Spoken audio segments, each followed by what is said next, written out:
people in Palm Beach, and he said, absolutely, I'll be there. And some other candidates, they don't work that hard, and they don't believe in the grassroots like he does. The 45th president, and hopefully the 47th president. Enjoy this video, President Donald J. Trump. Trump has left the building. Over. We can now project the winner of the presidential race. Donald Trump wins the presidency. What started off as unlikely, impossible, is now reality. I will fight for you with every breath in my body, and I will never, ever let you down. We have a president who actually fulfilled the promises he made during the campaign, securing the border to foreign policy. He now has a record as president that's pretty damn impressive. Breaking news out of Palm Beach, The FBI has executed an unprecedented search warrant at President Donald Trump's Mar-a-Lago estate. The former president has both sides of the political aisle up in arms. It is a dangerous and unstable moment in American history. The Justice Department has just indicted former President Donald Trump. For 7 years, they hated him, they targeted him, they hunted him. This is the epitome of the abuse of the prosecutorial power to preempt political decisions. I never thought anything like this could happen in America. The only crime that I have committed is to fearlessly defend our nation from those who seek to destroy it. The more that a broken system tells you that you're wrong, the more certain you should be that you must keep pushing ahead. They want to take away my freedom because I will never let them take away your freedom.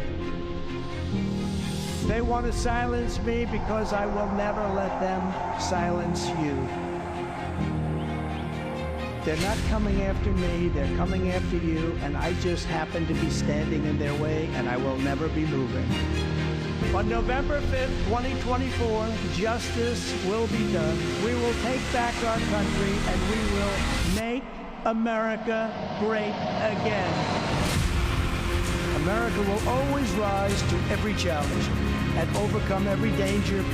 Donald Trump seems to always get stronger when challenged. These types of things, I think, give him strength. When I'm reelected, I will totally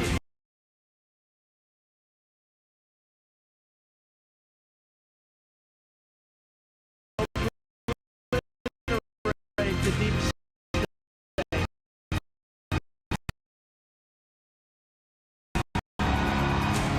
as light enough purchase and then not. Ladies and gentlemen, Touching down in 3, please welcome 2, the 45th President of the United States of America, Donald J. Trump! And I'm proud to be an American, where at least I know I'm free. And I won't forget the men who died, who gave that right to me. And I gladly stand up next to you and defend her still today. 'Cause there ain't no doubt I love this land. God bless the USA.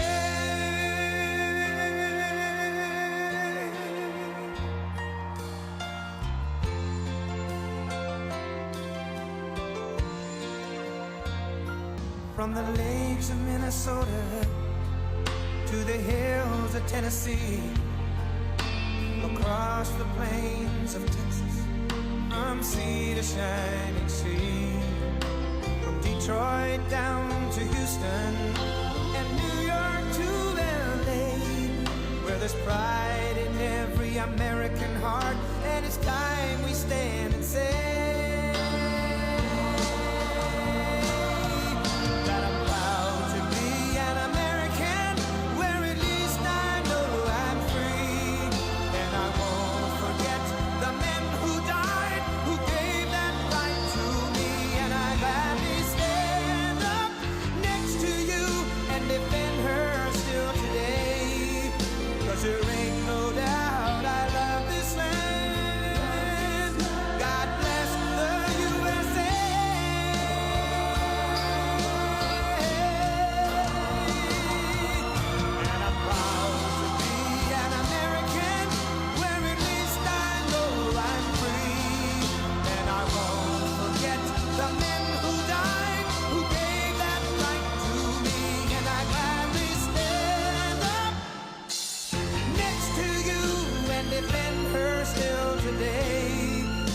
there ain't no doubt I love this land. God bless the USA.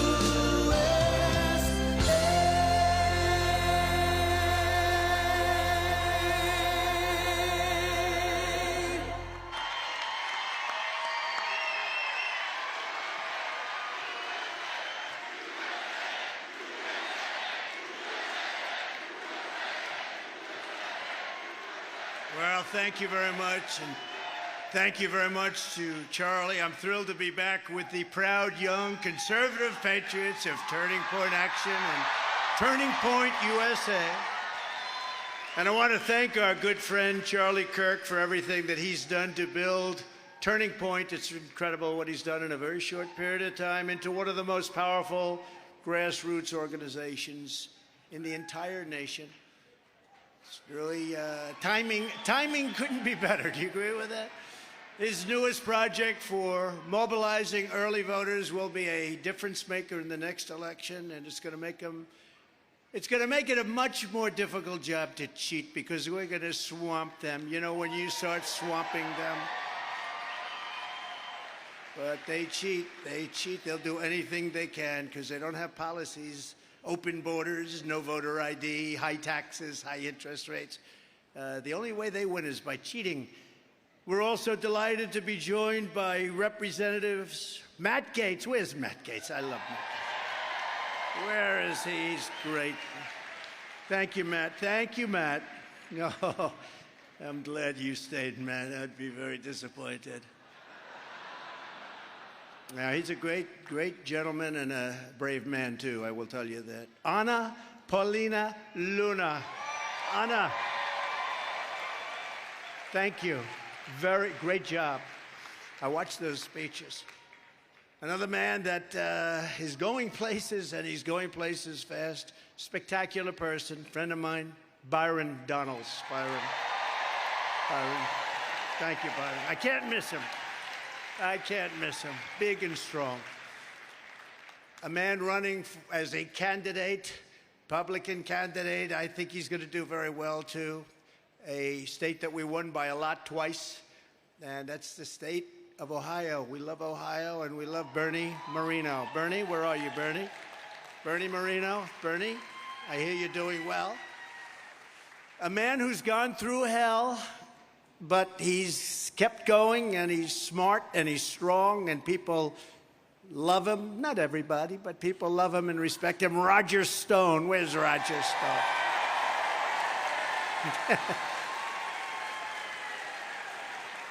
And another man, I say maybe I shouldn't be introducing him because he's a consumer man. He's not really a political man, but he turned out to be a very good political man. He understands what's happening.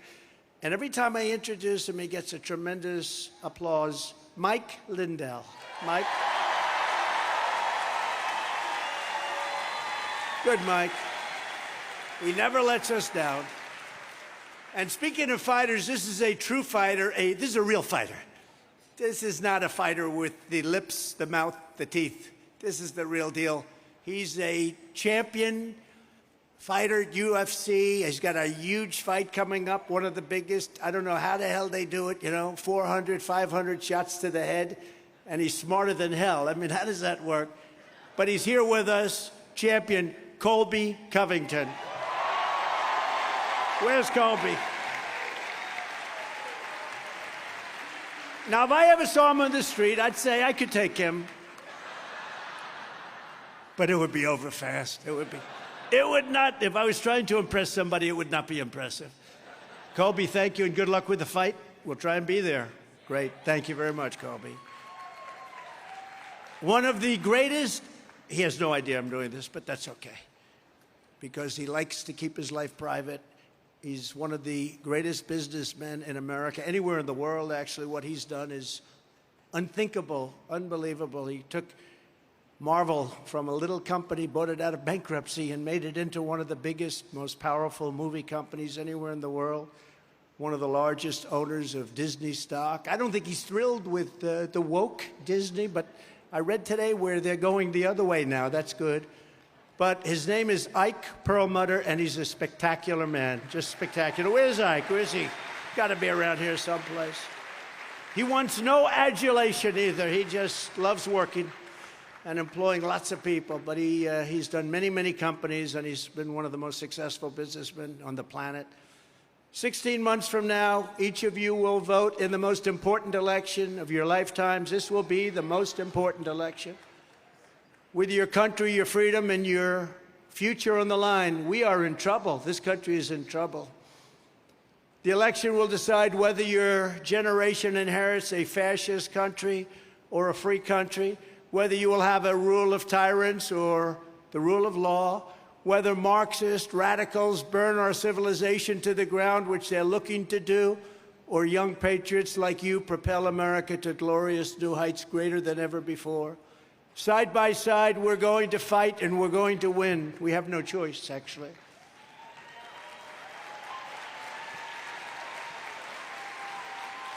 We're going to evict crooked Joe Biden. You know, I took the name off of Hillary.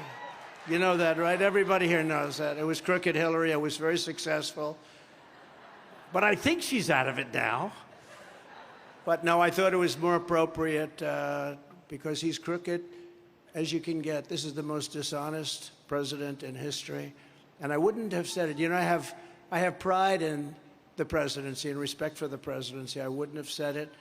But I say things about him over the last 3 weeks that I would have never said before about any president.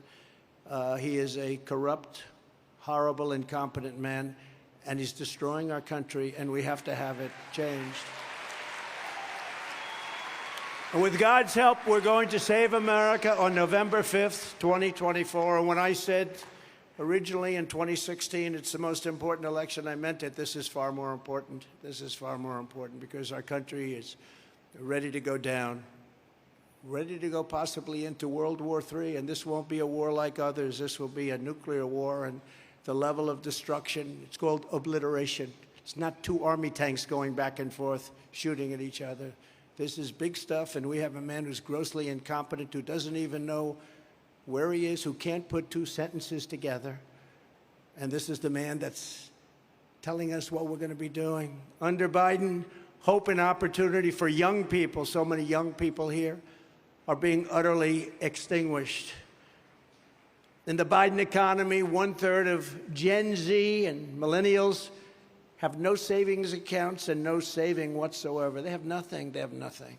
Home ownership has been pushed out of reach for millions, with the rate of 30-year mortgages up 177% since I left office. And by the way, that's nothing compared to energy, where we were energy independent. And now you look at what's happened to energy. We're getting our energy from Venezuela. You believe that one? Real wages collapsed 26 months in a row. Real wages, because of inflation and various other things that are happening. Typical Americans have seen their incomes crushed by $7,400 a year since Biden took office. Think of that, each year, $7,400. That comes out of very, very official offices. This is the number, the biggest pay cut in many decades. Nobody's really seen anything like it, I don't believe. Millions of illegal aliens have stormed across our borders. It's an invasion of our country. That's an invasion just like a military invasion. Our rights and our liberties are being torn to shreds, and your country is being turned into a third world hellhole ruled by censors, perverts, criminals, and thugs. But as I stand here tonight, I know that the young conservative warriors, and you are warriors of Turning Point, will never let this happen. You can't let this happen.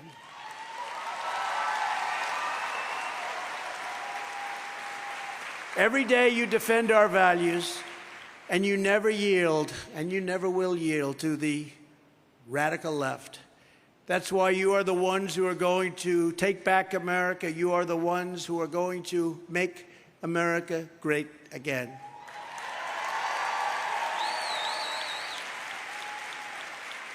From the earliest days of our republic, every generation has been called to defend America.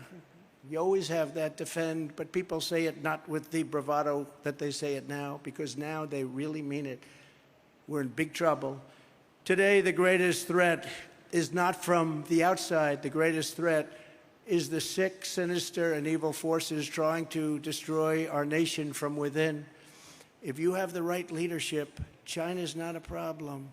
If you have the right leadership, Russia's not a problem. They would have never done what they did. Believe me, they would have never done. And I spoke to Vladimir. Did you see the other day, 2 days ago, he called? He's talking to the president of Ukraine, and he said, Vladimir, he meant Zelensky. Vladimir over here. Oh, I mean,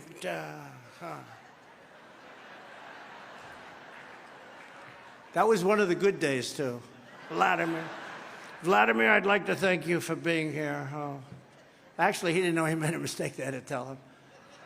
Your task, your calling, your historic mission is to liberate America from these communists, fascists, Marxists, globalists, and warmongers who want to plunder the future of our country. And that's exactly what we are going to do together when we all together become the 47th President of the United States of America.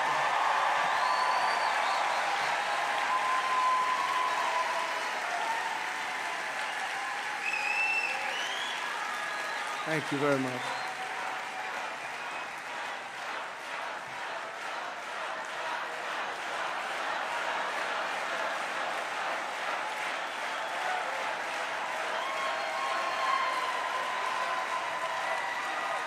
And by the way, Charlie told me this is the biggest crowd they've ever had, and they had a larger room because there are a lot of people outside that filled that. This is the biggest crowd. And I think you loved our 4 years, but I also think you've watched the last 3 years, and you draw a comparison, it makes it even more so. But I do appreciate it, but it's a record crowd, and that's great, and I'm very happy for Turning Point and Charlie and everybody else. They've come a long way. They've come a long way. I will quickly stop Joe Biden's inflation nightmare, worst inflation in many years. They really don't know how many. They say 52, but I think it's much higher than that. Restore energy independence and bring down interest rates so that young people can once again afford to buy a house and a car, the basic American dream. The American dream is dead under Biden. We will have the American dream back very soon.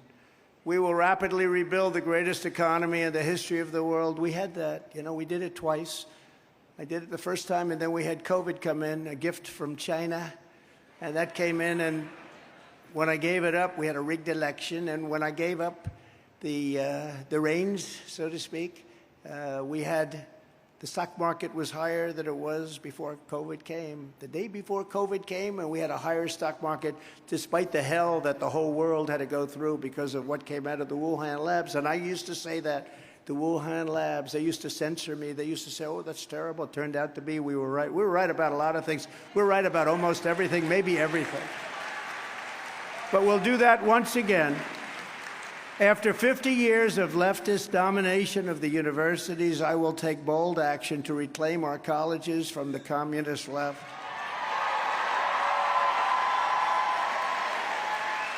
Anti-American radicals will no longer be given a free hand to dominate our institutions of higher education.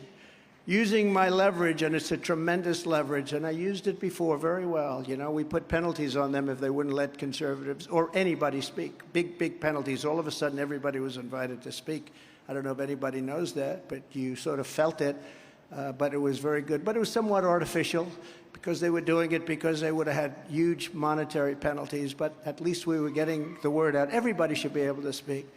But using my leverage over college accreditors, we are going to choke off the money to schools that aid the Marxist assault on our American heritage and on Western civilization itself. The days of subsidizing communist indoctrination in our colleges will soon be over. And, you know, I will say this. This is I would say, very largely conservative group. I call it common sense group because I think a lot of conservatism is common sense. When they ask you for a definition, it starts with common sense. But I tell them very often that you will be shocked to see colleges, even the ones that you hear are most liberal, We have tremendous numbers of people out there, I think even more. They don't speak up as much, but they're starting to speak up. You know, when you see Bud Light and when you see all of the things that have happened, I mean, you take a look at that. They're down 37%.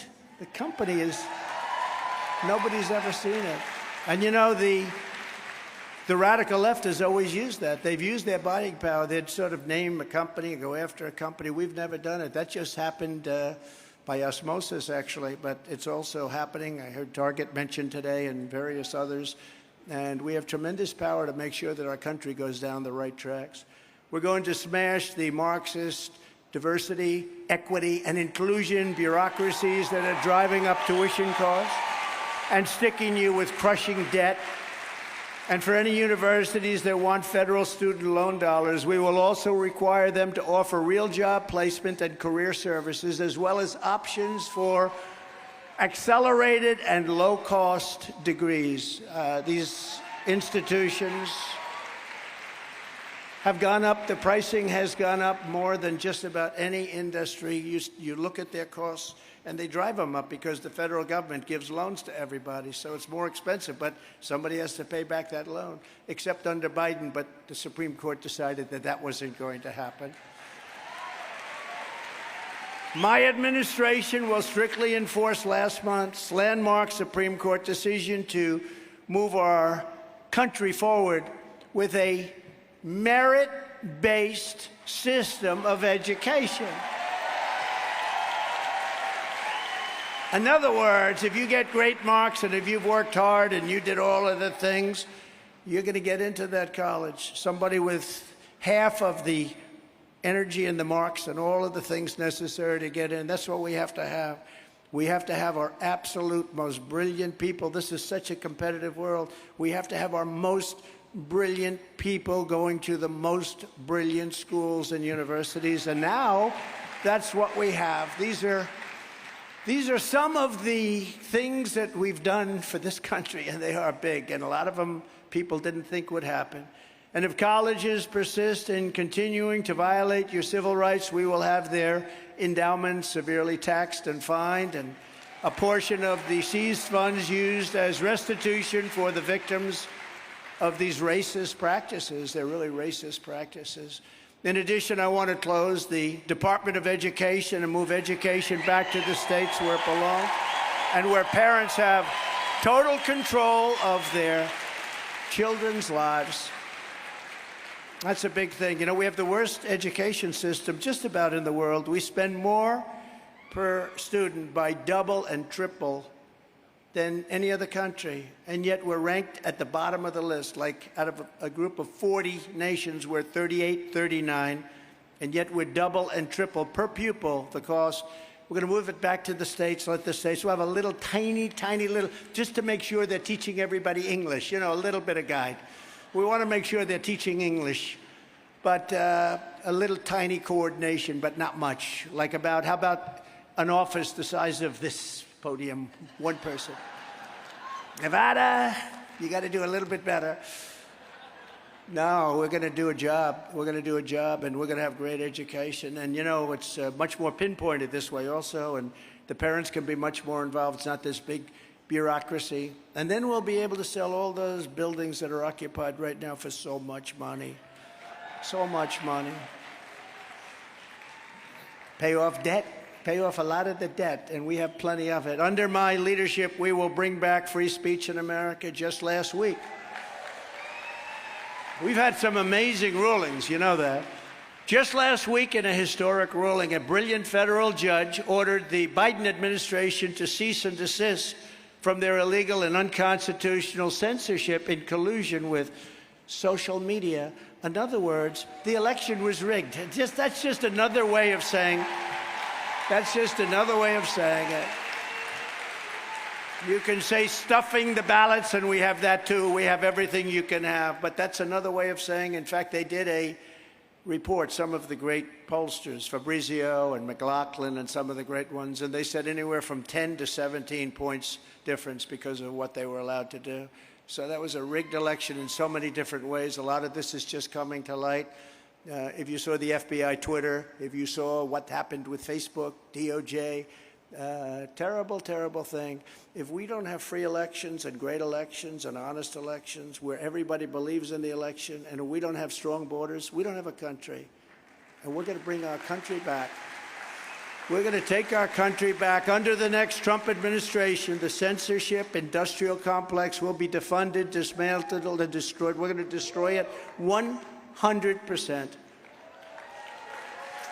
And any federal bureaucrat who had a hand in illegally silencing the American people will be fired immediately. Is that okay?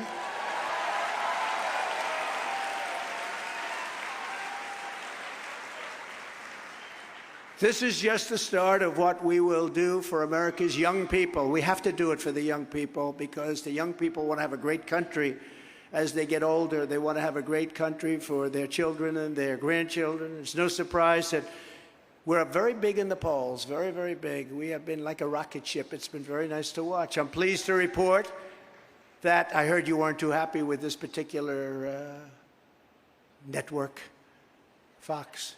But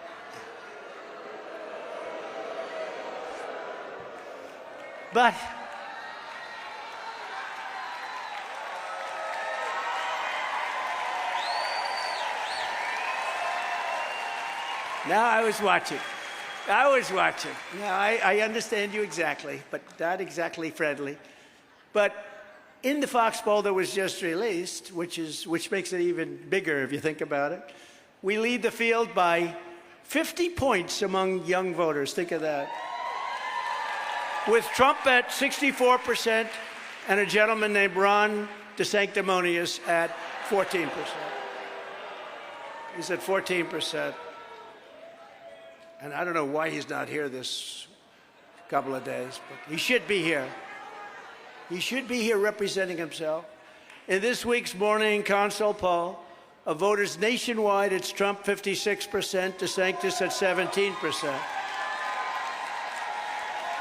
In Ohio, we're ahead by 44 points.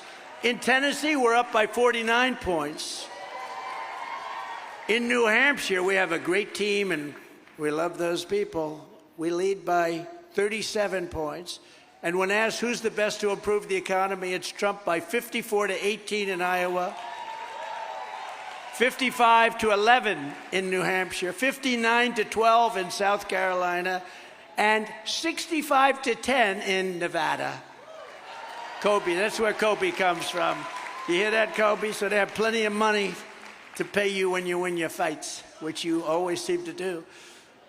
Then we're leading Biden by a lot. In the recent echelon poll of swing states, we're up by 7 points over Biden. You know, it doesn't sound, it's actually a lot, but it doesn't sound like much. You know, they have a natural advantage. They have certain states, rigged or not, I don't know, we'll figure that out at some point. But they have certain states, and it's 7's a lot, but we have another poll, we're up 10, we're up 11, we're up 9, and we're up 12. That's a lot, you know, hard to believe, that's a lot.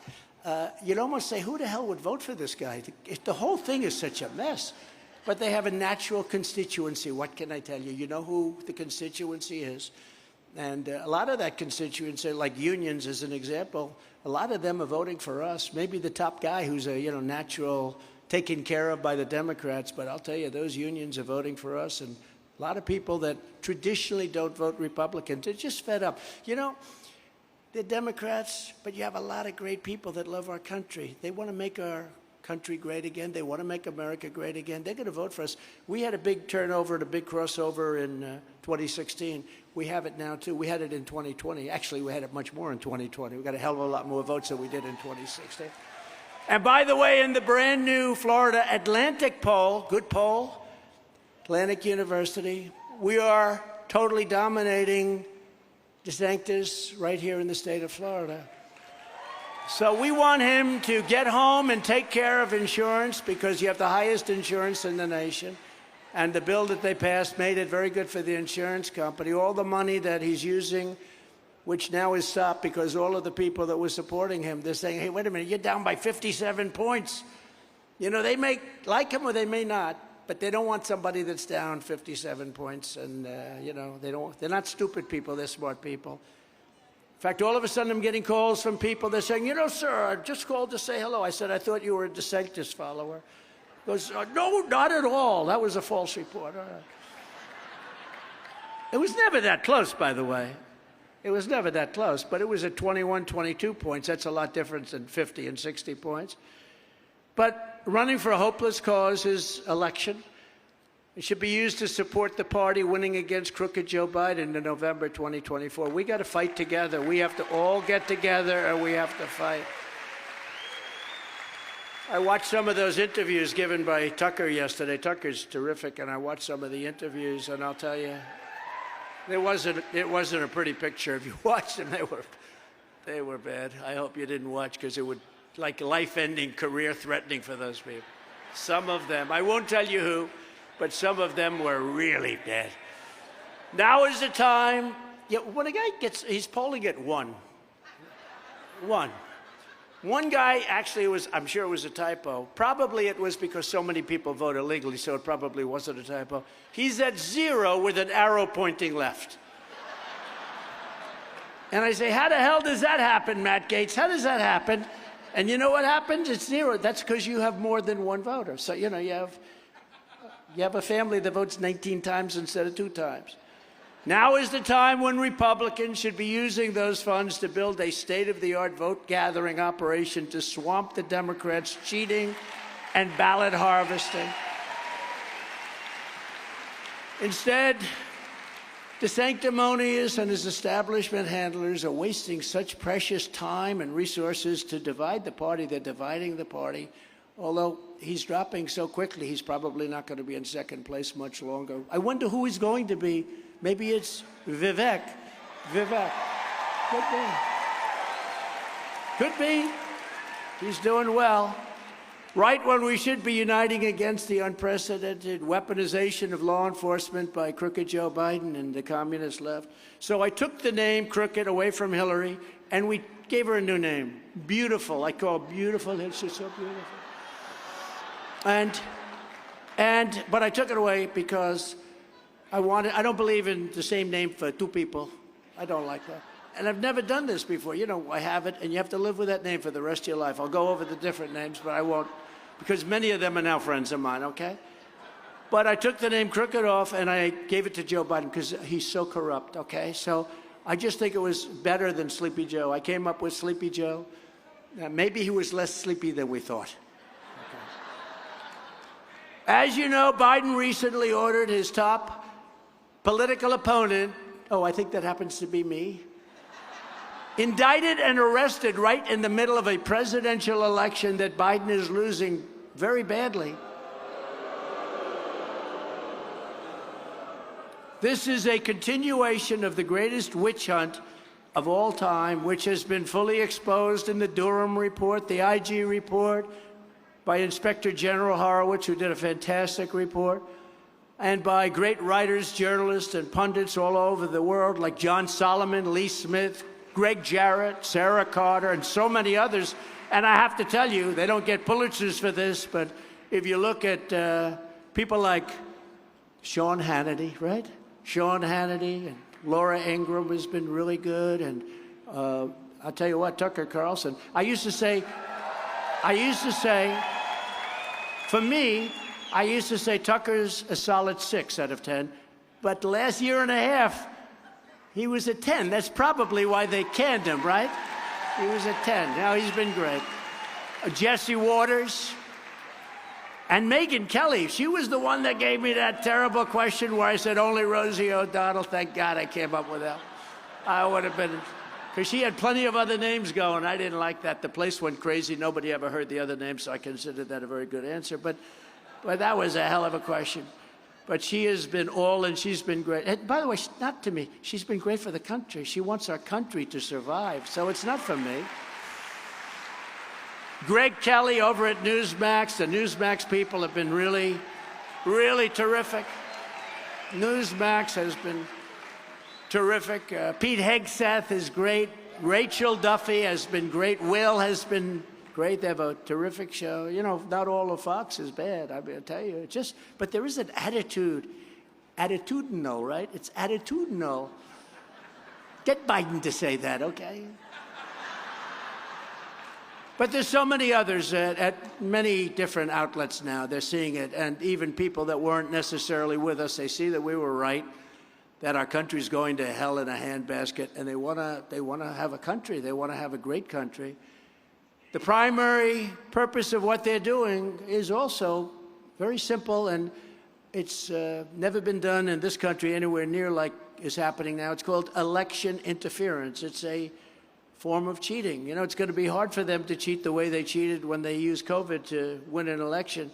This is election interference. It's indicting people, making people go through hell, destroying their families, doing things that nobody ever thought was possible. And this is really how low they've fallen. This is an attempt to win the 2024 election. And so far, and I hope it continues, but so far it's had the opposite effect. I mean, it's really lifted us to new heights because people know it's all bullshit, okay? They know it.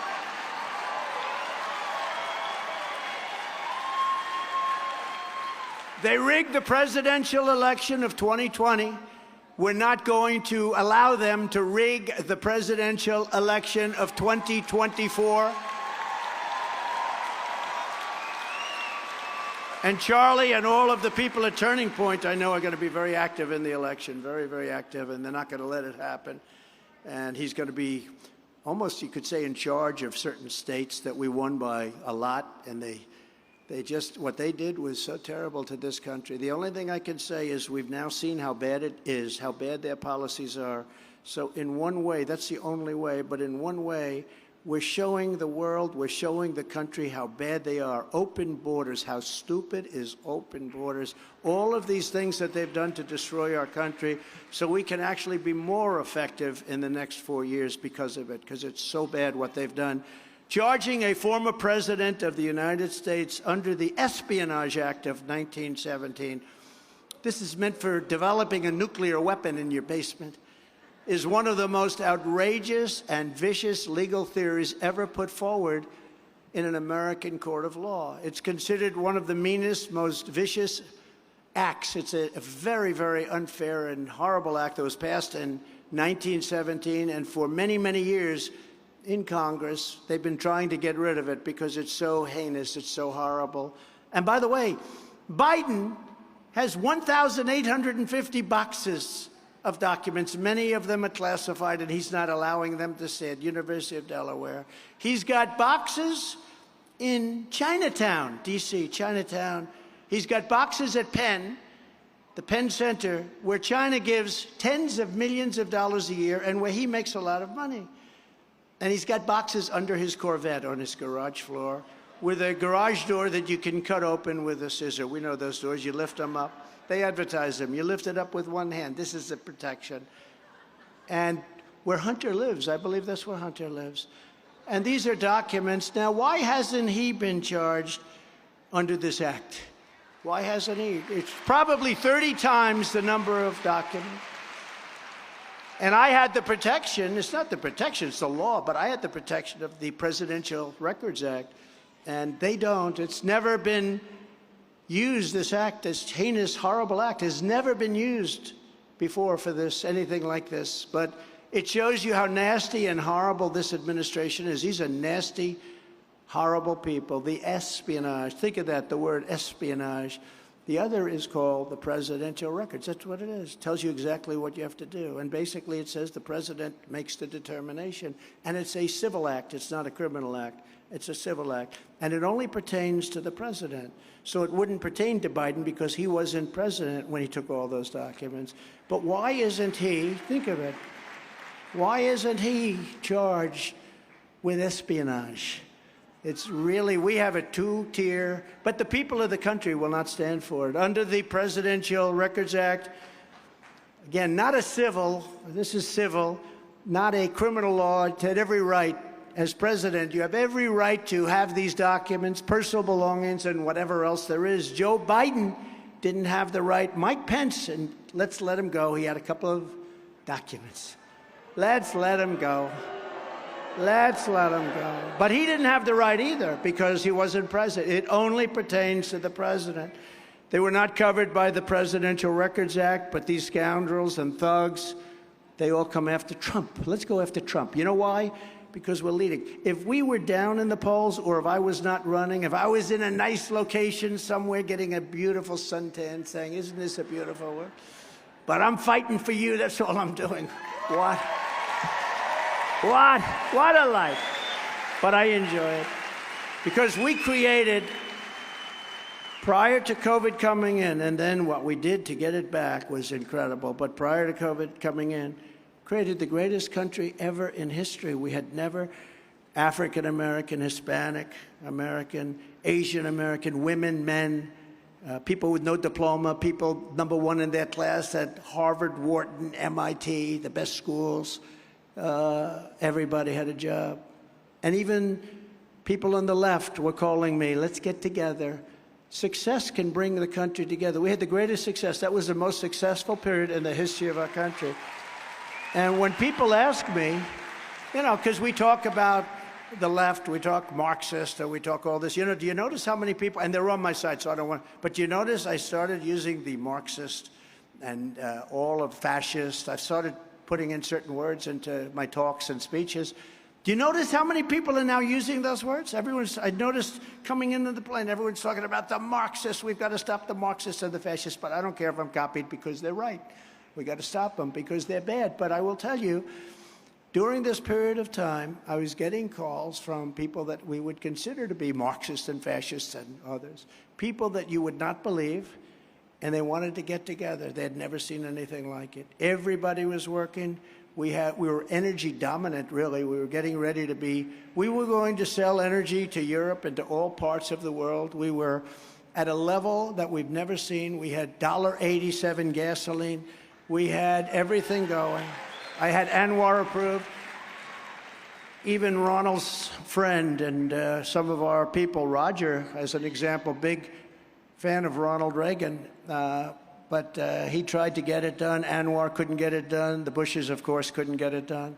They didn't come close. But everybody wanted Anwar. Bigger, perhaps, than Saudi Arabia in terms of liquid gold in Alaska. I got it done. And the first thing they did is canceled it. And they canceled the Keystone Pipeline. And then energy started to go up, and then everything went to hell. And that's what caused the inflation. And we're going to be drilling, and we're going to be doing all sorts of things. And inflation's going to come down rapidly. And the interest rates, therefore, will follow. And we're going to have a country that I think it'll be unprecedented. The one thing we have to do is we have to get a lot of the criminals that have been allowed to come into our country. We have to get them out because we have some bad ones. The crucial legal precedent is laid out in the most important case on the Presidential Records Act ever on this subject, known as the Clinton, that's Bill Clinton, socks case. You know why socks? Because he took it out of his socks. I didn't take it out of my socks. I had boxes piled up in front of the White House, and everybody's taking pictures of them because I wasn't hiding anything. He took it out in his socks. After leaving the White House, Bill Clinton kept 79 audio tapes in his socks and in his sock drawer. That's why it's called the Clinton socks case. They included discussions of U.S. foreign policy options, both defense and offense against Cuba, the recordings of President Clinton's conversations with the biggest foreign leaders then in the world, sensitive facts about trade negotiations taken from presidential briefings, discussions with the Secretary of State about the conflict in Bosnia, which was a tough one, and so much more, really big stuff. Took it out. These were recordings. Took them out in his socks. They found him in his sock drawer. Nothing happened to him. Not only was Bill Clinton never even considered for criminal prosecution based on the tapes he took, but when he was sued for them, the government sued him civilly, not criminally. They didn't say you're going to go to jail under the Espionage Act. But when they sued him, he won the case. Judge Amy Berman Jackson's decision states, and very conclusively, listen to this, quote, under the statutory scheme established by the Presidential Records Act, the decision to segregate personal materials from presidential records is made by the president during the term of the president and in the president's sole discretion, not other people. Any normal administration, even an opposing one, would consider that to be the end. That's the end of it. But not when it comes to Trump, and not when it comes to a candidate that's beating their candidate by a lot. This has never been done before. In other words, not the corrupt Biden regime. The Sox decision also states, quote, the National Archives, listen to this, that's NARA, a very left group, by the way. They have the Constitution of the United States and the Bill of Rights red flagged. You know why? Because they consider them to be dangerous documents, okay? This is the group that's after me. The National Archives and Records Administration, NARA, does not have, this is her decision, respected, does not have the authority to designate materials as presidential records. It's not up to them. NARA does not have the tapes in question, and NARA lacks any right, duty, or means to seize control of these tapes. The president enjoys, quote, the president enjoys unconstrained authority to make decisions regarding the disposal of documents. Now, this is a law passed in 1977, Presidential Records Act. Neither the archivist nor Congress has the authority to veto the president's decision. Totally up to the president, which is me. Does not pertain to the vice president or anybody else. The Presidential Records Act does not confer any mandatory or even discretionary authority on the archivist, that's NARA, to classify these records. Under the statute, this responsibility is left solely to the President of the United States, your favorite president, me. They indicted me. They think of it.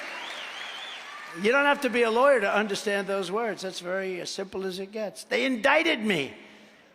In other words, whatever documents a president decides to take with him, he has the absolute and unquestioned right to do so. This is a law that was passed and signed. And that's the law, and that's the way it is, and it couldn't be more clear. And I will quote from a paper that I would say has not been on our side too much. But even the New York Times, in a major article, said that when it comes to asking for documents from former president, the only power that NARA has is to say to the President of the United States, pretty please, could we possibly have the documents? Quote, asking nicely is about all they can do. That's all they can do. Think, you didn't hear this stuff. You know, you read about espionage and insurrection. These people are sick. They're sick. And yet, they reported me to the Department of Justice for criminal prosecution. Now, you hear what the law is. That's the law. By the way, there were many other cases that back that up, too. I didn't even know that until 2 days ago. Many other cases back that up. Nothing like this has ever happened to our country before. That is why no other president, even those who kept far more documents than I, like Biden, who wasn't president, and that's very dangerous, by the way, because he doesn't come under the Presidential Records Act. When he took all this stuff, he wasn't president. But it's never even been investigated. Nobody else was ever even investigated over this, let alone charged with a very severe crime. The good news is the people understand it, they get it, and that's why we're leading by more points than we were doing very well, but it went up. Who else gets indicted and their poll numbers go up? The reason is because people understand it's a political way of interfering with the election. I always had tremendous respect for the office of the president. I had tremendous respect, beyond respect. So I never hit Biden as hard as I could have, or as hard as I should have, to be honest with you. I never did. I just had too much respect for the office. Even the office of vice president, he was vice president. But now with my indictment, I mean, they arrest you. Think of it. They arrest your opponent in an election, an opponent that's winning by a tremendous amount over this person, and they arrest you. And that's worse than ballot stuffing, I think. But it should have the same kind of an impact. But they didn't know when they raided Mar-a-Lago, which is unprecedented. They took away You take a look at the Fourth Amendment. I mean, they took away my constitutional rights. They raided my home. Think of it. FBI agents pouring into a house, carrying guns of a former president of the United States. It's such a serious thing, such a horrible thing. But with my indictment over nonsense and over exactly what I just read to you, where you make the decision, for purposes of election interference, I said, you know, now the gloves can come off, because I never thought anybody would do a thing like that. Neither did anybody else.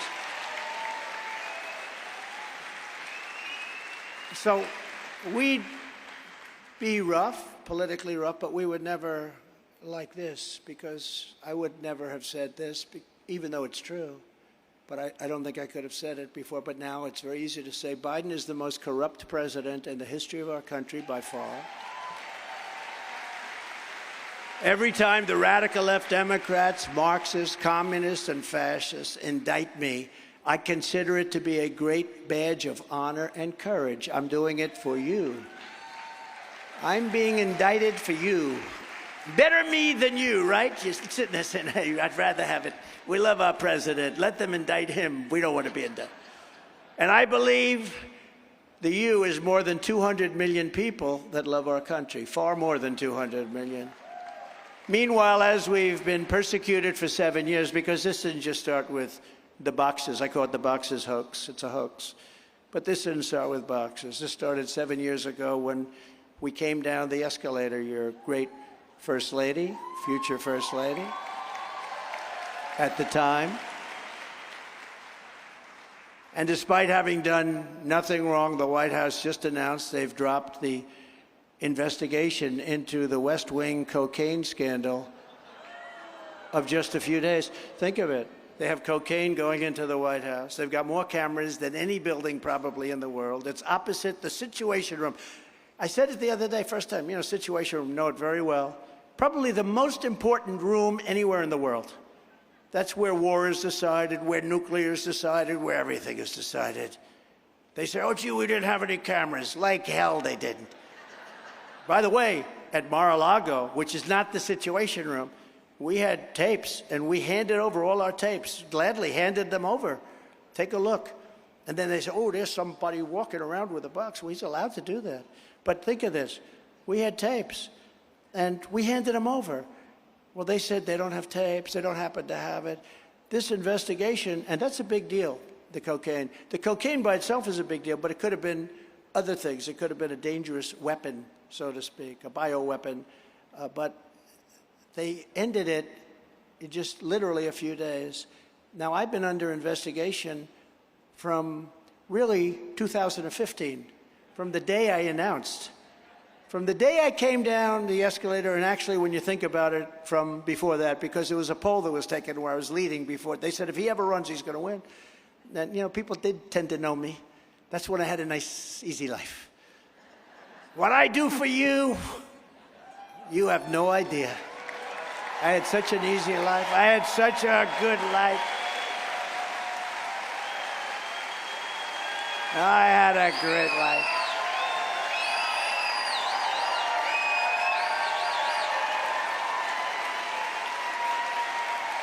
But I'm very glad I did it. Somebody asked me the other day, with all we've been through, thank you very much. I appreciate it. But somebody, very, very successful person, man who's one of the most successful people, said, I don't know how you take it. I said, do I have a choice? Because these are scoundrels. He said, no, I don't know how. Could I ask you a question, President? Well, if you had it to do again, would you do it? Because I did have a great life. If you had it to do again, would you do it? I said, without even a question, because we did something that nobody else could have ever done. What we did during that period of time was incredible. And more importantly, now we're going to do it again, and we're going to do it even better. So it's never even a doubt. Not even a little doubt in my mind. And I have to say, because with all the fake news back there, if I said, oh, gee, I think it would be headlines. He wished he didn't do it. No. I'm very glad I did it. And more importantly, what's coming up is going to be greater than ever before. I promise you that. But never forget, our enemies want to stop us because we are the only ones, and that's all of you and me, all working together. Who can stop them? We're the only ones that can stop them. They want to take away my freedom because I will never let them take away your freedom. It's very simple. They want to silence me because I will never let them silence you. And in the end, they're not after me, they're after you, and I just happen to be standing in their way. That's true.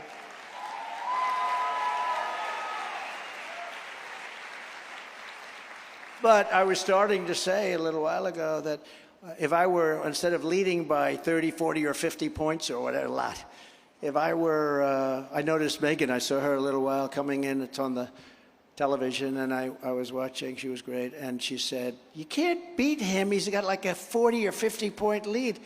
But, you know, if I didn't have a 50, let's say I was losing, or let's say I wasn't running, none of this stuff would be happening. None of it would. If I were down by 20 instead of up by 50, maybe I'd have to be down by 30 or 40. But if I were down in the polls, or if I wasn't running, if I didn't do this, I would not have any of this stuff. You know, they've mobilized the AGs and the DAs, and they actually, in the New York DA, they actually took their top man out of DOJ, and they put their top man. Do you know this, Byron? They took Byron's such an incredible guy, by the way. He made a good speech, too. He made a good speech. He's got a big, big future. All of those three that I introduced have an incredible future. But what they did is something that you just can't do. What they're doing is something that is just not permissible. And people were shocked. Even the fake news was very surprised. I promise you this, that if you put me back in the White House, their reign will be over and America will be a free nation once again. It'll be free. I ran twice. I won twice. I did much better the second time than I did the first. It's true. Getting millions and millions and millions more votes the second time than I did in 2016, and likewise getting more votes than any president in the history, sitting president in the history of our country by far. And, you know, I also had the biggest margin. You know, usually when, like Obama, he ran, he got much fewer votes, many fewer votes the second time. You know, when he was reelected, he got much less than he did the first time. Most presidents are like that. You know why? Because people get bored. They get bored with their president. You're never going to get bored with me, I promise you. That'd be so insulting. That'd be very insulting. But from a voting standpoint, no president has ever gone up that much. I went from 63 million, we got 63 and we won. I was told by the pollsters, if you could get close to 63 again, you're going to win in an absolute landslide. Well, I didn't do that. I got close to 75 million, but that's what was reported. We got much more than 75 million, and we didn't win. So explain that one, but we won. And now we're going to do it a third time, and there are going to be no mistakes. We're going to be watching that. We're going to swamp them. One way you really, when you swamp them, you get so much. There's only so many ballots they can produce. And you know what I mean by that. So we're going to swamp them. And I've never seen spirit like this. We've never had, you know, we had great spirit in 2016, and we'd have rallies with 25, 30,000 people. We had a rally the other day in South Carolina where we had over 80,000 people coming on just a few days' notice. It was incredible. And we had great support. You know, again, we got many millions of more votes the second time. We had tremendous support, tremendous enthusiasm. We have never, ever had enthusiasm. Even look at this crowd. We've never had enthusiasm like we have right now. And a big part of that is you see how bad they're running our country, how incompetent they are, what China's doing to us, what everybody's doing to us. The country is laughing at our leader. They think he's a gross incompetent, that he doesn't know what he's doing, and he's totally corrupt. Other than that, he's doing a wonderful job, isn't he? It's such a sad thing for our country to be represented by this guy. I was watching his recent meetings over in Europe, and he doesn't know where the hell he is. He's on a stage, and he wasn't too sharp 30 years ago, okay? He was not the sharpest one in the pen. Just think of what we already accomplished in 4 incredible years. We delivered the largest tax cuts and regulatory cuts in history. And likewise, we built the greatest economy ever in the history of the world. China was going to catch us for 20 years. 2018, China was going to overtake us. We were doubling up. We were so far ahead of them, they never had a chance. And if we had a smart president, they would never be able to take us. We achieved energy independence, and energy dominance was going to be there right around the corner for the first time in about 78 years. I think probably more than that. I don't think we were ever dominant. We created the most secure border in U.S. history, built nearly 500 miles of border wall. I hear this sloppy Chris Christie guy. He said, Trump only built 47 miles of what? Then they checked with the Border Patrol and the people that do that. Almost 500 miles of wall. And remember this.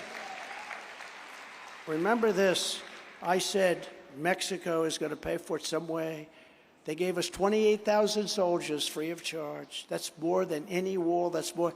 And they did that for years because while I was building the wall, and Congress fought me tooth and nail, including some Republicans. They fought me like Mitch McConnell. They fought me tooth and nail. And I ended up taking the money out of the military. I took the money out of the military because I considered it an invasion of our country. And we built almost 500 miles of wall. And then I said, we completed that job, and I said, you know, we're going to need some more because people are coming around other areas. So we ordered 200 miles of additional wall. It was ready to be installed. Could have been done in 3 weeks. It was all there. It was all built. The hard part is getting it there and building it and getting it there. And they didn't want it to go up. And that's when I first, I guess, believed that they actually want to have an open border. It's so crazy. With people coming in, the likes of which you don't ever want in your country. But we got Mexico to give us 28,000 soldiers free of charge. And that was hard. I like the president of Mexico. He's great. He's a socialist, but you can't have everything, right? But he's a great guy. And they laughed at me when I said, I want you to supply 28,000. That's what we need, soldiers along the border, while we're building the wall. And they said, why would we do that? I said, you just have to do it. Please do it. I would appreciate it. We will not do that. I said, well, are you sure? Then they sent a representative to see me at the State Department with a woman that was very good. She worked on Mexico for 25 years. She said, sir, they'll never do that. She'll never do that. They'll never do remain in Mexico. They'll never do catch and release into Mexico. They'll never do any of these things. I said, yes, they will. No, they won't, sir. They won't. I said, yes, they will. You watch. The guy comes in, the top representative comes into the office. I said, we need you to give us 28,000 soldiers for our border, please. He laughed at me, thought I was a fool. And I said, no, don't. If you're going to give me those soldiers. No, we cannot do that, sir. We cannot. How foolish a request. I said, no, you're going to do it. You're going to do it. And if you don't do it, on Monday morning, we're going to put a 25% tariff on every single product coming out of Mexico, including cars, 32% of which you stole from the United States. You know, they took 32% of our car manufacturing business by stupid presidents that allowed it to happen. We didn't allow it to happen. Now it's happening again. I hate to tell you, Michigan and all the states that are so good, it's happening again. They're taking the car business. The electric cars are not going to be built here. They're going to be built in China mostly. But I said to him, I said, I'm signing this, 28,000 soldiers. And what's the story? Sir, I'd like to be able to make a call. Do you mind if I come back? So I told him about the 25% tax tariff. And he comes back about 3 minutes later. Sir, we'd be delighted to supply you with 28,000. We would be delighted to give you all the soldiers you want. Please don't do that to us, sir. Please, I beg you. No, he said, we'd be delighted. It would be my great honor to give you 28,000 on behalf of the Mexican government. And these were very good soldiers. They were not politically correct either. They said, you cannot come in. And we had the greatest numbers anywhere. We deported also illegal alien criminals like MS-13 gang members that kill people for fun at a number nobody's ever seen before. Thousands and thousands. I never got enough credit for that whole deal, but we had the safest border in the history of our country. Now we have the most unsafe border, I think, in the history of the world. No country would allow millions of people to just walk across the country. We have no idea who they are. I fully rebuilt the United States military, created Space Force, defeated ISIS, something which they all said you couldn't do. I did it in 4 weeks because we have great generals. We have great generals. We have not the ones that you see on television, the real generals that we have. And we have great generals. And we brought our troops back home. We got them back home. But we defeated ISIS. And I was the first president in decades who didn't start a war. I didn't start a war. We had peace through strength. As I was building that military, we got more and more bravado going, but they respected us. We did a great job. But we do. We have great soldiers. You know, it's very important for you to know that we had a case with ISIS. I was told it would take 3 or 4 years to defeat ISIS, and we had I wanted to see, because I couldn't understand it. You know, they're great fighters, by the way. And I said, I want to go and I want to see what's going on with that, because we wanted to go and do ISIS and we wanted to do the Taliban in Afghanistan. And so I went to Iraq, and I landed at this big, beautiful Air Force base, cost billions and billions of dollars to build. I landed in the dark of night. Sir, would you please turn off your lights? 21 years I have to turn off the lights to Air Force One, would you please? And we actually came in a tanker. And I'm saying, you know, with all the money we spent, 21 years, we're flying in on these planes at dark. And, you know, I tell the story. Should anybody want to hear the story? So I get on Air Force One, and we're getting ready to land in Iraq. And they come, we're about an hour and a half out. Sir, we'd like to turn off all lights in the plane. Oh, why? Why do I have to turn off lights? Sir, we want the plane to be totally dark. We're going to be landing in an enemy zone. I said, we've been fighting them for 21 years. We got the best weapons. What the hell is the enemy zone? But we know, sir, we're landing in an enemy zone. So I said, all right, close it up. Then they come in, sir, we're going to close all the blinds. We're talking blinds, this. I mean, there wasn't a light in the plane. I couldn't see where the hell I was. I had a meeting with some people. I couldn't even see them across the desk. It was just great. But I said, you know, I want to go up and I want to see the landing, and I want to go. I have great respect for these pilots. You know, they look better than Tom Cruise, okay? These guys, they are the most handsome human beings I've ever seen. I don't like being with them too long because, you know, you get an inferiority complex to crew car. Yes, sir. They're perfect people. You know, the top 10 people, whatever, fly Air Force One, the best people you've ever seen. So anyway, so I wanted to stay with the pilots, and, you know, because I'm hearing about this landing. And we're an hour and a half, and then half hour. I said, I'll go up with the pilots. So they're leading me along the hallways. It's crazy. Think of it. We can't control that. It's so terrible. And I go, and I'm sitting right behind the captain, the plane, and him and the co-pilot and the others. There were a lot of people up there. All like central casting. You could make a movie with every one of them could be a star and make bigger stars than they have right now. Today, who the hell do we have? We don't have stars. Today we have Rosie. Today we have Rosie. Wasn't that a lucky answer when I gave that to Megan? She just said to me, what a great answer that was, because it cut off that question. That was a horrible question. But so I'm sitting with the pilots. And, sir, we're getting ready to land. And they have, I don't know if anybody sat in one of these big commercial planes, but it's incredible. They have a computer voice, and it goes out. Sounds like a person, but it's not. Very official. 1,900, 800, 700. And it goes down. That's feet. Now, 700 feet when you're in a 747 is not high. That's real low. 600. 500. I said, Captain, Captain, are we okay? Because, you know, I'm used to landing and you see lights ahead, right? You know, it's called a runway. Yes, sir, we're fine, sir. He's like, you know, I'm saying, Captain, I don't see any lights. He said, sir, we don't need them. We have the finest equipment in the world. I said, oh, that's great. 400. 300, 200. They're 200 feet off the ground. We're in this massive plane, and the wheels are down now. Everything's down, and I see the ground. You know, but everything's like black, just dark, not a light. And I say, Captain, we're okay. He goes, yes. And then, bing, boom, boom, boom, boom. We land perfect, beautiful landing. These guys, I don't know how the hell they do it. In fact, I put myself up. I asked my people. I felt so brave in doing this. I said, am I entitled as president to give myself the Congressional Medal of Honor? True. I would have done it, too. I would have done it. I would have done it. I wanted the Congressional. I thought I was so brave. I got out of that room, I'm like soaking wet, I'm saying. So I walk out, and then the stairs come down. I said, great job, Captain. The stairs go down. And there's a general standing there with another general and a couple of drill sergeants and a master sergeant, and every one of them was like, perfect, perfect. I said, that's the way you're supposed to look. Not that looks mean anything. Of course they don't. We know that, right? But that's the way. So I'm walking down the stairs. I said, what's your name, General? He says, Kane, sir. My name is Kane. What's your first name? Raisin. I said, Raisin? Your name is Raisin. So your name is Raisin Kane? Yes, sir. General, you're the guy I'm looking for. I said, you're the guy.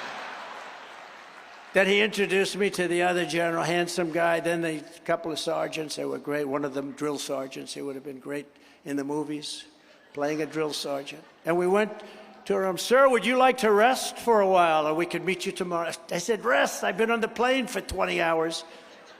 He was thinking about Biden. See, he was thinking, Biden would say, first of all, he wouldn't go there. But he would say, yeah, let's rest for a few days. No, I don't want to rest. I want to go and find out what's going on. So we met with General Raisin Kane and a whole staff. I said, so General, let me ask you this question. We've been fighting ISIS with the best weapons in the world. We've been fighting them for many, many years, decades. And we don't seem to win. And I asked a couple of our Washington generals, who a couple of them I fired. You know that. I fired them because I thought they were incompetent. But I asked a couple of our, they were incompetent, by the way. I asked a couple of our generals, why is it that we can't defeat ISIS? We have the best equipment in the world. We have the best weapons in the world. Nobody even close. We have things that nobody, that I won't talk to you about, but we, unlike Biden, where he tells everybody we have no ammunition. How about that one? We have no ammunition, but we're going to give more. Oh, boy. By the way, that's classified information. You know that, right?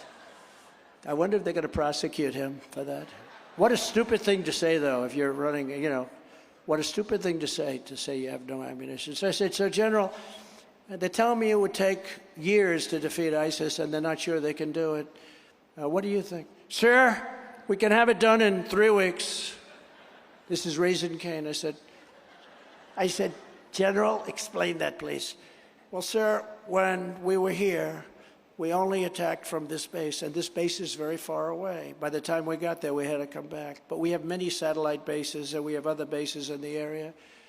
And, sir, we'll hit them from the front, and we'll hit them from the back, we'll hit them from the left, the right, we'll hit them from above, and we'll even go underground if necessary. We'll hit them from so many locations, sir, that they won't know what the shit is happening. True.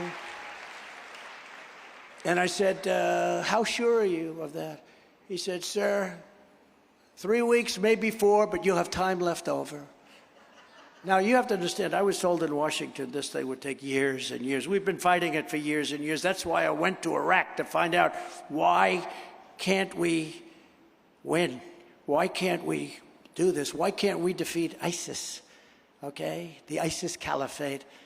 And so I said, General, I'll speak to you during the week, and I appreciate what you told me. And we stayed there for a little while. We had lunch and dinner with the troops, and then I got back on the plane, and we left, and I came back. And then on Monday or so, I called. I said, you sure you can do it, General? I'm sure, sir. We can do it, sir. I said, good, General, let's go do it. And he just went wild.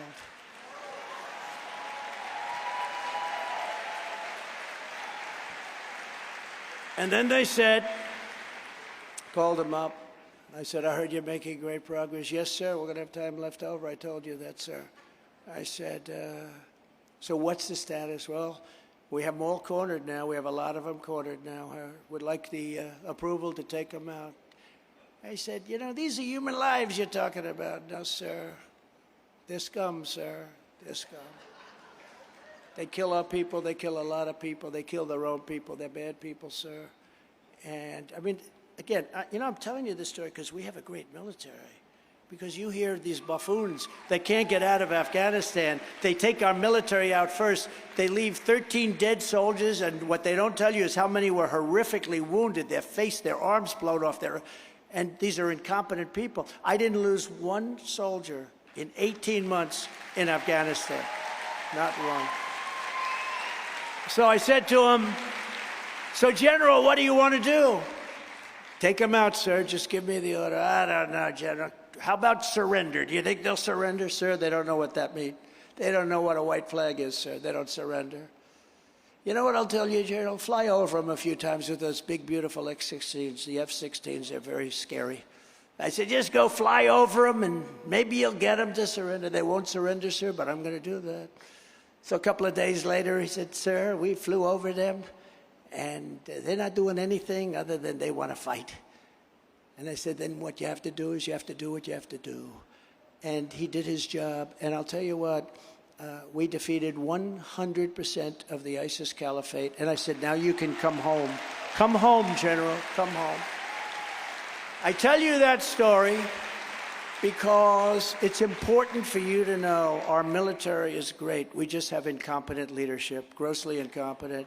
And when Putin went into, look, I mean, it's so sad to see, when he went into Ukraine and he, did what he did, he would have never done that. In a million years, it wasn't going to happen. I used to talk to him. It was the apple of his eye. I knew that. I knew him very well. I actually had a very good relationship with him. Everyone said, oh, that's horrible. Don't forget, I'm the one that closed down his pipeline. I'm the one that gave them the javelins, the anti-tank buster. When they say Obama gave him sheets, Trump gave him javelins. I was the worst thing that ever happened to Russia, but I got along with them. But think of it, I closed down the biggest job they ever had, which was a pipeline, which was going to make them so much. Biden, in his first week, approved the pipeline and let Russia build it. I had it turned down. They had started it, it was almost finished, and I stopped it. Who could do that but me? Nobody else is going to be able to do that. Nobody. I mean, I look at all these candidates, and they're lightweights. But no, nobody else is going to be able to do that. So I stopped that, did so many other things, and then the disinformation Democrats, these people are disinformation, it's all they're good at. They say, Trump is soft on Russia. I was soft on Russia. We wiped out all those tanks with the guns. I gave them, and all the sanctions I put on, and yet I got along with Putin. But the apple of his eye was Ukraine. I said, Vladimir, don't do it. It'll be so bad for you if you do it. We will hit you harder than anybody has ever hit you. You got lucky with Germany, they froze. You got lucky with Napoleon, they froze. We're not going to freeze. Missiles aren't freezing as they're pouring. And he didn't believe me, but he believed me 5%. That's all we needed, right? And I had the same conversation with President Xi of China. It was the same conversation with President Xi. I said, don't go into Taiwan, President. And I had a great relationship with him, too. It's funny. The ones I got along with best were the tough ones. The weak ones, the weak, squeamish ones, I didn't get along with them so well. I could give you some names, but I won't bother.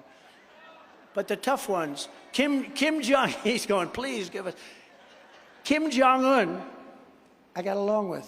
Nobody tougher. Tremendous nuclear capability, nobody tougher. When we came down and when I had that little seating session, which is traditional with President Obama, he said, the single biggest problem we have is North Korea. I said, have you spoken to him? No. Have you called him? No, but he actually did 11 times, according to Kim Jong-un, which I believe. There aren't a lot of phones over there. They have one phone in the communist headquarters, so it's not a lot of phones. But we went very nasty. It was Little Rocket Man, remember? And it was all the different things. I was calling him names. He was calling me names. He said, I have a red button on my desk, and it works for nuclear. I said, I have a bigger button on my desk, and my button really works, And it was sort of dangerous. A lot of people thought it was dangerous. Then all of a sudden I got a call. I'd love to get together. And we got together. We saved the Olympics in South Korea. Nobody was going. Nobody was buying tickets. They didn't want to be bombed out of the stadium. And as soon as that happened, we even put North Korea into the Olympics. It was a whole thing. We did a great job. We get no credit for it, but we did a phenomenal job. And there was no threat of nuclear. Remember, I went there and I walked across.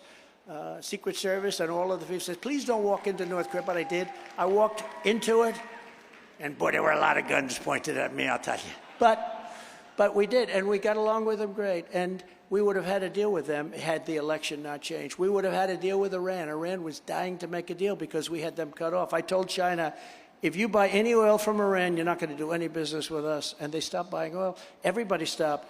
They were ready to make a deal. We would have made a deal that was great for everybody. No nuclear weapons. You can't give them nuclear weapons. Now they're going to have a nuclear weapon.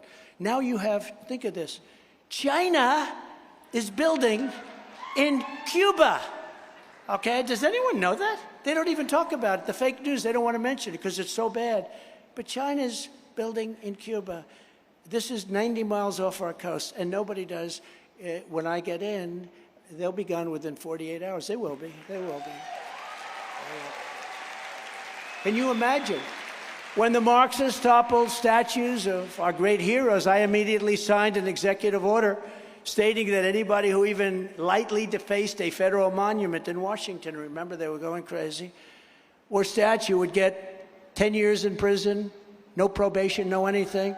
And 3 years ago, in September of 2020, I proudly signed the world's very first ban on critical race theory, vanquishing those racist trainings from the federal government long before anyone else had ever heard of them.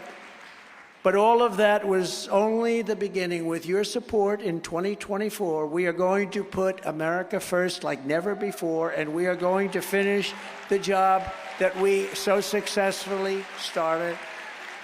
You know, many people, it was 4 years, but many people say it was one of the most successful presidencies ever. Some people say it was the most successful presidency. When I get back into the Oval Office, I will totally obliterate the deep state. They will be obliterated. And we know all the good ones now. You know, when I went there, I'd only been to Washington 17 times in my life, according to the fake news, and 17 times, and never stayed there. So I wasn't a Washington establishment person, but I didn't know the people. I had to rely on people to give me names. And largely, we got great names. You know, we got the tax cut. We did so much. We rebuilt our military. But there are people that I wouldn't have put there, and I will fire all of these corrupt bureaucrats, because now, better than maybe anybody else, I know the great ones, I know the smart ones, I know the dumb ones, I know the weak ones, I know the stupid ones, but I know the ones because I know everybody in Washington. I got a PhD in learning about the people of Washington, and those people that I introduced a little while are at the top of the list too, I will tell you that. And we will create a Truth and Reconciliation Commission to declassify and publish all documents on deep state spying, censorship, and all of the corruption that's gone on in our country. And before I even arrive at the Oval Office, just all I need is the victory. I don't have to be there yet, but the victory. Shortly after we win the presidency, I will have the horrible war between Russia and Ukraine totally settled. We'll get that settled very quickly. As I said 2 days ago, Biden gave up a lot of secrets about the condition of our country and our military with the ammunition, which is very, very classified, and the cluster bombs going to Ukraine. And just the other day, he announced he's sending thousands and thousands of troops, despite the fact that the U.S. military has been so badly depleted already. We're sending thousands of troops. And the problem is we're in there for almost $200 billion, and Europe is in there for $20 billion. Now, Europe is the same size as us approximately. If you add all the countries, they're approximately the same size as us, as the United States. And why aren't they paying the same amount or more? But they're not. Not a single American mother or father should have to worry that their child will be sent to die in Eastern Europe. And I'll make a deal that's fair for Ukraine and fair for Russia. I mean, we got to make a deal. When I was on this crazy show on CNN, I don't know if anybody got to watch it, the town hall. You know, they supposedly got the highest ratings in 11 years, and they ended up firing the president over it. So we must have done well. They fired the president. It's supposed to be the opposite. You get your highest ratings, then they should give him a raise, right? But this conflict has to end, and when I'm president, it will be done very quickly, I believe in 24 hours. Now, somebody like Ron DeSantis cannot do it because he's owned and controlled by the globalist establishment who always puts America last. We all saw how quickly DeSantis reversed himself on Ukraine. You know, it's funny, the other day they were doing a straight news show, and they said, and ladies and gentlemen, we have Ron DeSantis here, and they screamed, no, it's DeSantis, you know. So that's called good branding, do you? They can't even get his name right. The guy's introducing him as DeSantis. I love that. By the way, the way I feel about him, just so you know, because it's a very personal meeting, it's a sad, we have nothing to do, right? We have nothing to do. But the way I feel, I got him elected. They'll tell you that. He was dead. He was losing to Adam Putnam by a margin like 30 points, some massive margin. It was over. Putnam had 30 million. He had no money. He came to see me. He said, he's looking for a job as a lawyer or something. Pizza parlor, lawyer. And he'll take anything. He begged me to endorse him. I said, listen, if I'm Abraham Lincoln, if I'm Lincoln and Washington together, we gave you a joint endorsement, you can't win, you're too far. No, sir. If you endorse me in the state of Florida, they love you in Florida. If you endorse me, I'll win. And he helped me on impeachment hoax number 1 and 2 a little bit. Not nearly like a great Jim Jordan or any of those guys, but you know, he was one of 175 congressmen, because about 175 would go on television. And I'd see him on television a little bit, so he was fighting. And I didn't know Putnam. So I said, you know what, Ron, let's give it a shot. So I said, give me something you'd like. He gave it to me. I thought it was terrible. I rewrote it. And he went up like a rocket ship. He went up so fast, and he ended up winning the primary very shortly thereafter in a landslide. Then he had to get the guy who, as you know, was a crackhead. But at the time, they thought he was the next great president. He was going to be a president of the United States, a handsome guy. He was going to be the president of the United States. And by the way, I will take Byron over this guy. This was not a good representative. This was not a good representative, Byron. But he was a handsome guy, looked good, spoke well, everything was good, and pretty much unbeatable. Him and Stacey Abrams, she was the hottest woman, he was the hottest man. They were going to have a great future. Didn't work out that way. But they took him, and Ron said, I don't think I can beat him. I said, you'll beat him. I did 3 rallies, thousands and thousands. You know the rallies, they're the greatest. We're starting the rallies again now. But the rallies are the greatest. And we had 3 of them, and he ends up winning. And he said, I won. I said, yeah, I told you you're going to win. Then 3.5 years later, they scream out a question to him. Will you run against the president? Will you run against him? He goes, I have no comment. I said, no comment? That son of a bitch is going to run against me. I got him elected. So if anybody has any questions as to why I take it a little personally, I do take that a little personally. I know I'm not supposed to. You know, a lot of pro-politicians say, don't ever tell a story like that. People don't care about loyalty. I said, I think they do care about loyalty, okay? I actually do. But I'm the only one that can make this promise. It's a big promise, especially for you in this room, because you're young and you have a big life ahead of you. I will prevent World War III. We're going into World War III. This whole thing about sending troops, there's going to be a point at which it's not going to be stopped. To stop the destruction of our national wealth, I will impose a border tariff on all foreign-made goods, everything coming into our country. They're ripping our country, and we're not going to let. We want our products made in American factories by American workers in Florida and other states. And I will also pass what we'll call the Trump Reciprocal Trade Act. That means that if China is charging us 100% for something, we will charge them 100% for something. If they're 150, we will charge. Right now, they charge us 100. Now, I built it up because we took in billions and billions, hundreds of billions of dollars from China with the tariffs I put on.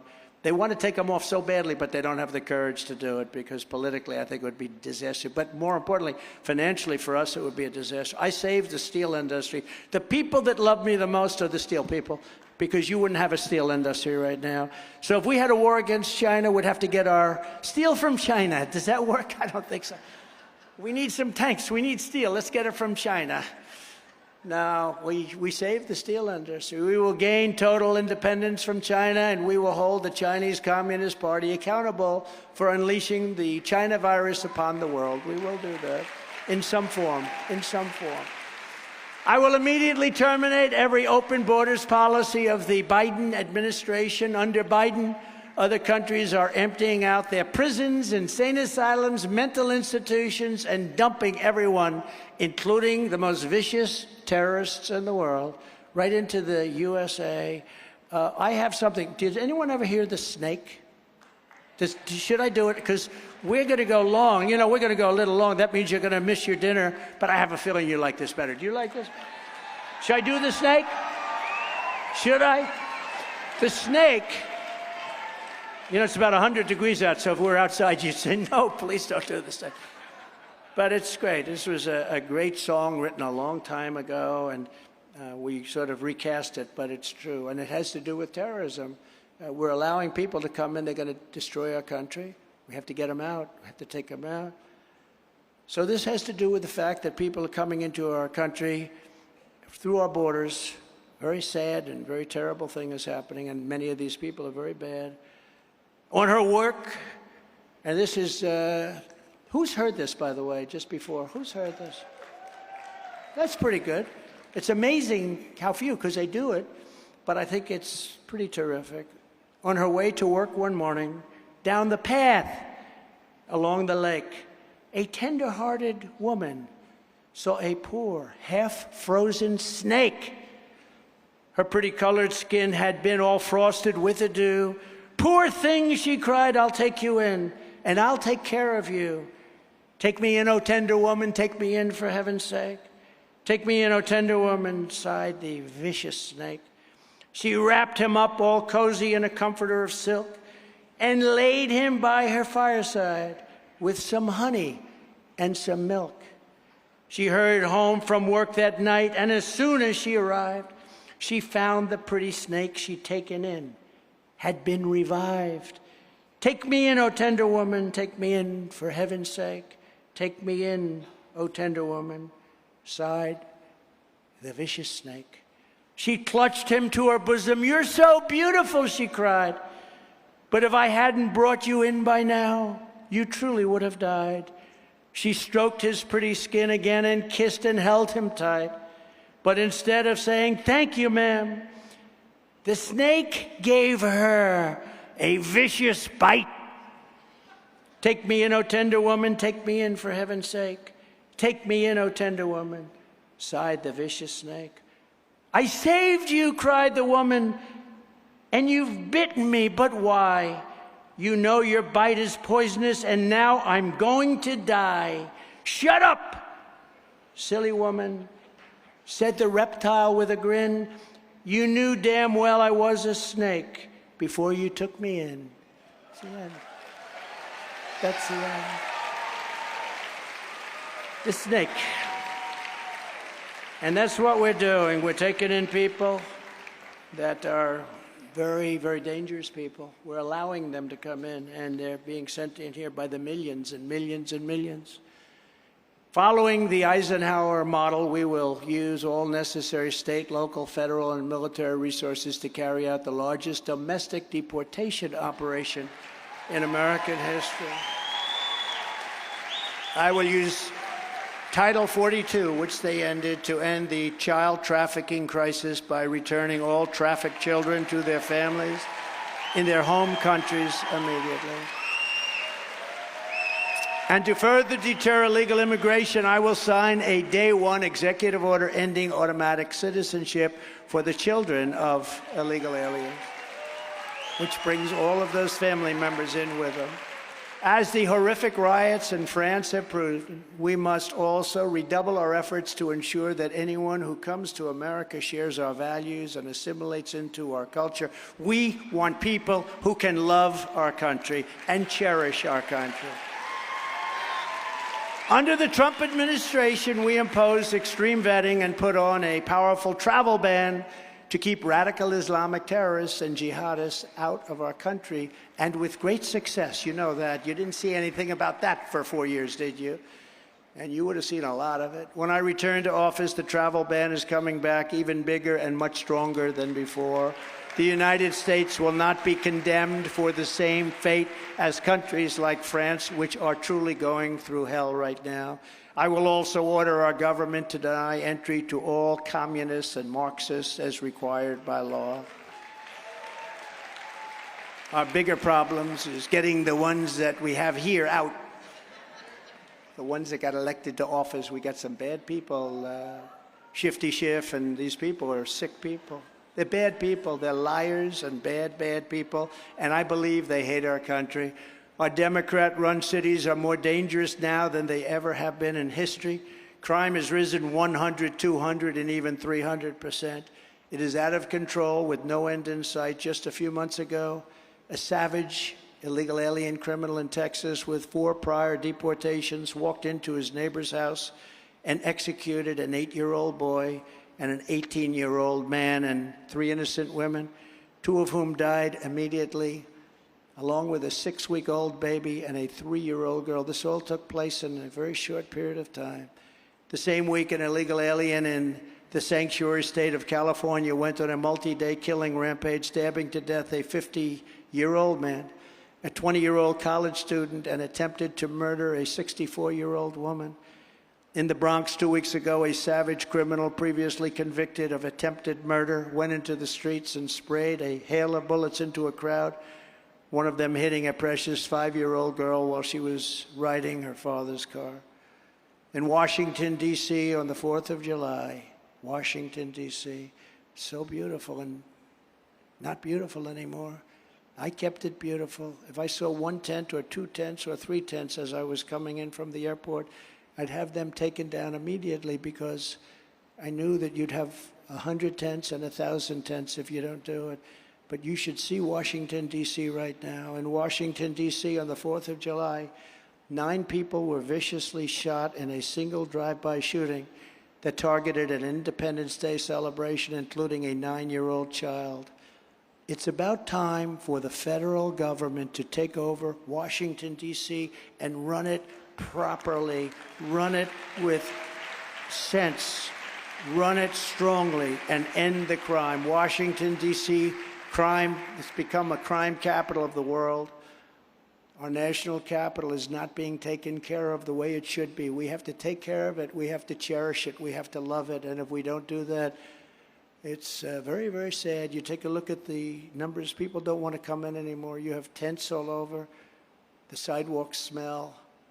It's a horrible thing. The federal government has to take it over and do everything that has to be done, and it has to be tippy-top. It has to be perfect, and bring it back and make it better than it ever was, and we can do that pretty easily.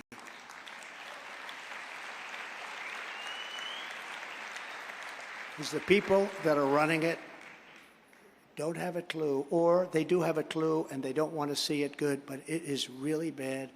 To stop the Marxist prosecutors who release rapists and murderers while prosecuting and persecuting conservatives, Republicans, and others, I will direct a completely overhauled DOJ to investigate every radical district attorney and attorney general in America for their illegal, racist, and reverse enforcement of the law. To combat the scourge of homelessness that is plaguing Democrat-run cities, I will use every possible authority to get the homeless, drug-addicted, and dangerously deranged people off the streets and will get them medical care. But we can't have what's happening in San Francisco and Los Angeles and New York and Chicago and every other Democrat-run city. In all cases, they're Democrat-run. The liberal policies that indulge these social maladies are not compassionate at all. They're an insult to law-abiding, hardworking citizens who are living in danger. They're living in danger. People that love their country and they can't believe what's happening. They can't walk down the street. Atlanta, you can't walk down the street for a loaf of bread. You'll end up being shot. But then they come after me for a perfect phone call. You believe it? I make a perfect call. I have lawyers on the other end of the phone. On the other side, nobody said, oh, it's inappropriate. I only talk appropriate. I know how to talk. And I have a perfect phone call. They said, well, was he pushing the election? No, I was complaining about a rigged election. Very simple. And the other lawyers on the phone, representing the state and the Secretary of State, if I said anything wrong, they would have said, we don't like what you said. How dare you say? No, they didn't say that. In fact, we set up another call for the next day. But now I understand that they're looking at that call. Think of it. You got murderers all over Atlanta. Nobody can walk out, and they come after me. Remember the perfect call I made with Ukraine, the president of Ukraine, Zelensky. That's why, I respect him, because he could have grandstanded and said, oh, I felt threatened. He didn't feel threatened because it was a perfect call. Fortunately, we had it taped. This is even more perfect. But they want to do anything because they're sick, deranged people. And I don't think the people of the country will stand for it. On day one, I will sign a new executive order to cut federal funding for any school pushing critical race theory, transgender insanity, and other inappropriate racial, sexual, or political content on our children. We want great schools to lead to great jobs and to great lives and great success. I will keep men out of women's sports. How ridiculous, how ridiculous. How ridiculous. And I will sign a law prohibiting child sexual mutilation in all 50 states. Could you imagine 15 years ago having somebody stand up here and saying, we will stop child mutilation? Who would ever think of this? Our country is sick. The world is sick, frankly. And I will restore the Trump ban on transgender in the military. I had it stopped, totally stopped, and they approved it. I will not give 1 penny to any school that has to. If you have a vaccine mandate from kindergarten through college, you don't get anything. You don't get anything. I will also continue my long record of standing up to Big Pharma by creating a special presidential commission to investigate what is causing the decades-long increase in childhood diseases, autoimmune disorders, autism, obesity, infertility, and other chronic health problems. Just as I did 4 years, for 4 years we did this, I will fully uphold and support the Second Amendment. Nobody has ever done a job like I've done on the Second Amendment. And I will tell you, it wasn't easy. It wasn't easy, but we defended the Second Amendment like nobody else could have. I will defend innocent life. And nobody's done more than I have. And I will move heaven and earth to fully secure our elections. Our goal will be one-day voting with only paper ballots. And of course, a thing called voter ID. The reason they don't want it is because without it, they can cheat. Actually, 88% of the Democrats want voter ID, but the leadership doesn't want because they can't cheat. Much harder to cheat. We want voter ID. One day, we want paper ballots. We'll have elections. France just had an election. 36 million people. By 10 o'clock in the evening, it was over. No complaints, it was over. You had a winner, you had a loser. But we go back to paper ballots, one-day voting. You can have one-day voting. It would be so good. You have these elections, they last 54 days. Where are those ballots? And I said, well, let's see. I think we moved them over to a different county. But until then, Republicans must compete and we must win. We have to win. This is what we must do to restore our country to greatness. The USA is a mess. Our economy is crashing. Inflation is totally out of control. China, Russia, Iran, North Korea have formed together as a menacing and very destructive and quite powerful coalition. Very powerful. Our currency is crashing, and we will soon no longer be the world standard, which will be our greatest defeat in 200 years. If we lose the world standard in currency, that would be unthinkable. Couldn't have happened 3 years ago. Couldn't have even happened. But it won't happen with me, not even a chance, just like Russia would never have invaded Ukraine. Never, never, ever. And by the way, they didn't. You know, a lot of Democrats even say, I got to say, Trump kept them. They didn't. They didn't even come close. They would have never done it. And China would not have even thought about raiding Taiwan. If you took the 5 worst presidents in the history of the United States and added them up, they would not have done near the destruction to our country as Joe Biden and the Biden administration have done. We are a failing nation. We are a nation in decline. And now these radical left lunatics want to interfere with our elections by using law enforcement. It's totally corrupt, and we won't let it happen. 2024 is our final battle. With you at my side, we will demolish the deep state. We will expel the warmongers. From our government, we will drive out the globalists. We will cast out the communists, Marxists, fascists. We will throw off the sick political class that hates our country. And we will rout the fake news media. We will defeat crooked Joe Biden, and we will drain the swamp once and for all. We made a lot of progress, but it's pretty deep. And in closing, the great silent majority is rising like never before.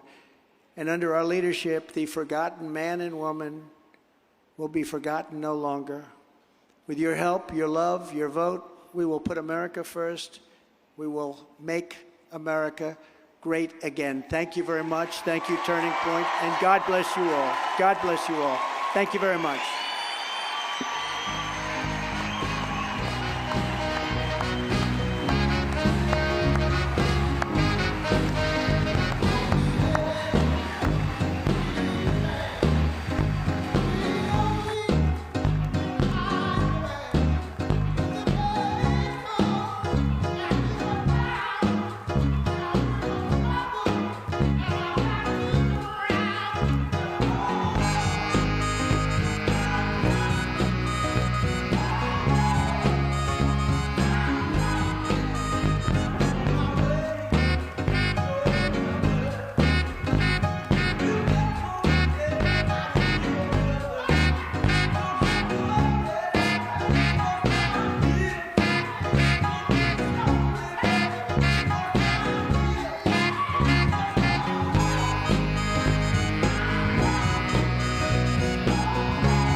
One more time for President